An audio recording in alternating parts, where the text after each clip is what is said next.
This week in our series, we tell about relations between the American colonies and Britain after the French and Indian War about 250 years ago. The French and Indian War was one part of a world conflict between Britain and France.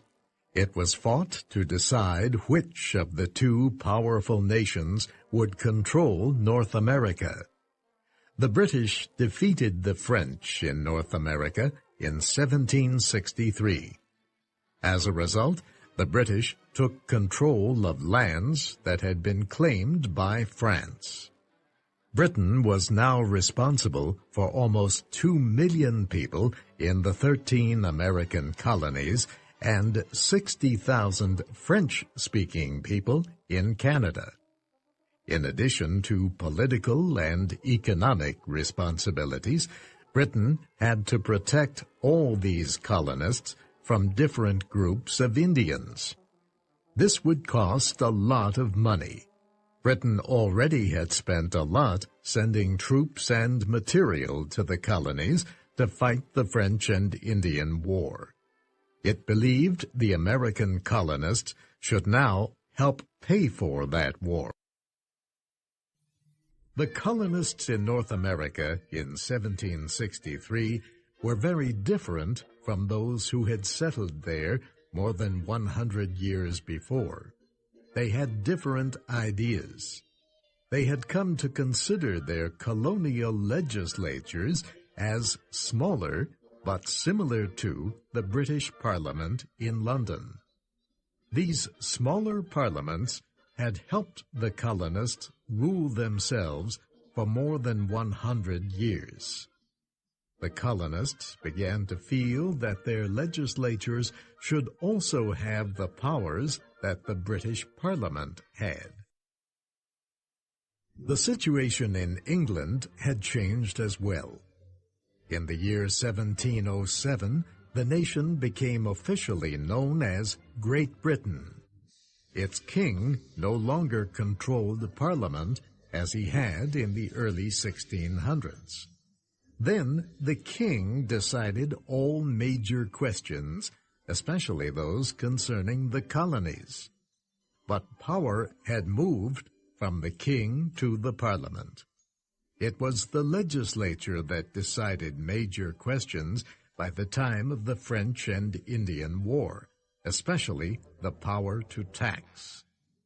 The parliaments in the colonies began to believe that they too should have this power of taxation. The first English settlers in America considered themselves citizens of England. They had made a dangerous trip across the ocean to create a little England in a new place, to trade with the mother country, and to spread their religion. By 1763, however, the colonists thought of themselves as Americans. Many of their families had been in North America for 50 to 100 years. They had cleared the land, built homes, fought Indians, and made lives for themselves far away from Britain. They had different everyday concerns than the people in Britain. Their way of life was different, too. They did not want anyone else to tell them how to govern themselves. The people in Britain, however, still believed that the purpose of a colony was to serve the mother country. The government treated British citizens in the colonies differently from those at home. It demanded special taxes from the colonists. It also ordered them to feed British troops and let them live in their houses. Britain claimed that the soldiers were in the colonies to protect the people. But the people asked, "Protect us from whom?" As long as the French were nearby in Canada, the colonists needed the protection of the British Army and Navy. After the French were gone, following their defeat in the French and Indian War, the colonists felt they no longer needed British military protection. The British government demanded that the colonists pay higher and higher taxes. One reason was that the government wanted to show the colonists that it was in control. Another reason was that Britain was having money problems. Foreign wars had left the country with big debts. The British thought the colonists should help pay some of these debts, especially those resulting from the French and Indian War. The American colonists might have agreed, but they wanted to have a say in the decision. They wanted the right to vote about their own taxes, like the people living in Britain. But no colonists were permitted to serve in the British Parliament, so they protested that they were being taxed without being represented. In 1764, the British Parliament approved the Sugar Act. This legislation set taxes on sugar, coffee, some wines, and other products imported to America in large amounts. It increased the taxes on European products sent to the colonies through Britain. The British government also approved new measures aimed at enforcing all trade laws, and it decided to restrict the production of paper money in the colonies. The American colonists opposed all these new laws, yet they could not agree about how to resist. Colonial assemblies approved protests against the laws, but the protests were all different and had no real effect. Business groups attempted to organize boycotts of goods, but these were not very successful until the British government approved another tax in 1765, a tax on stamps. The Stamp Act probably angered more American colonists than any earlier tax. Under this law, the colonists had to buy a British stamp for every piece of printed paper they used. That meant they would be taxed for every piece of newspaper, every document, even every playing card. The colonists refused to pay. Colonial assemblies approved resolutions suggesting that the British Parliament had no right to tax the colonies at all.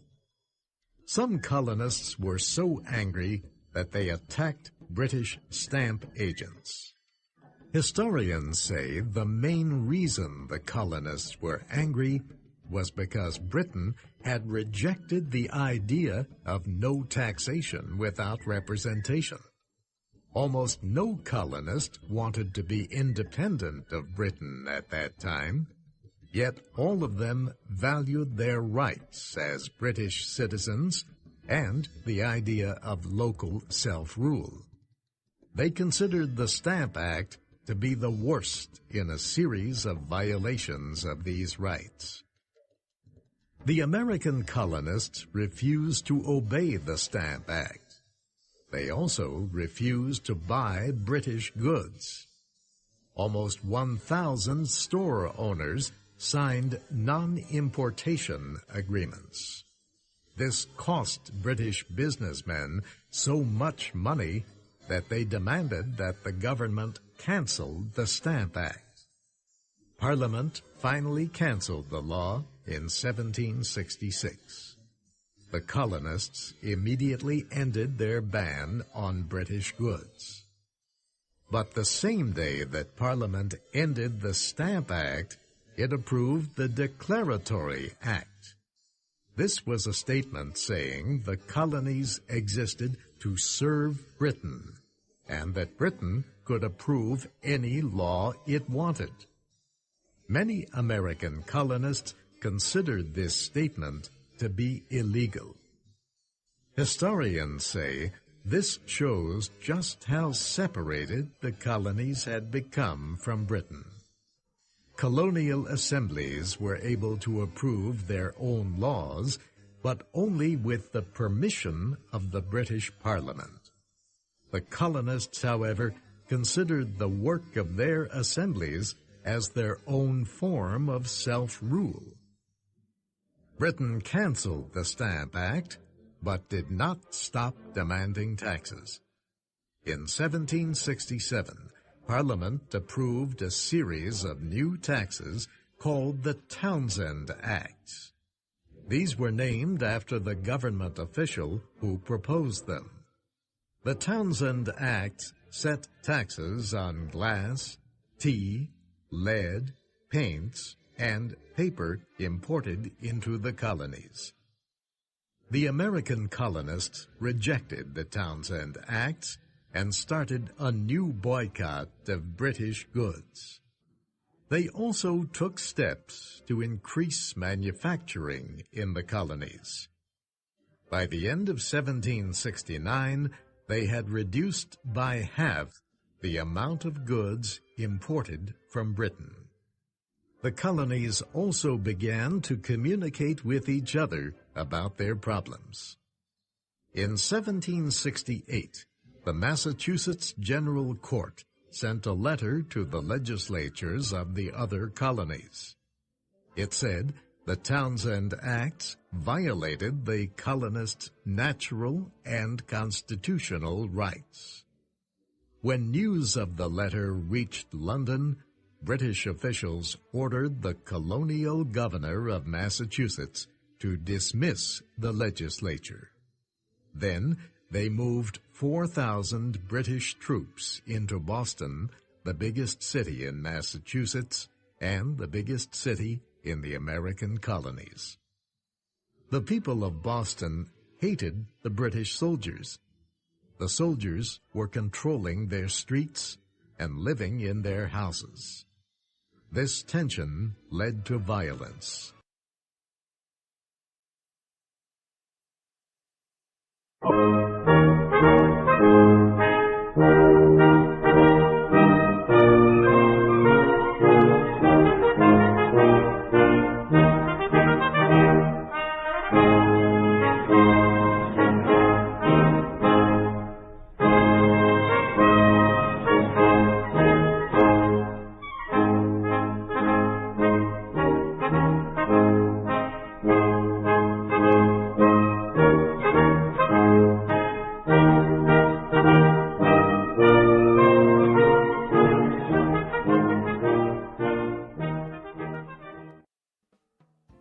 Thank you for watching. Can you do me a favor? Please leave a comment in the comments section below. That would really help. Thank you, and see you again soon.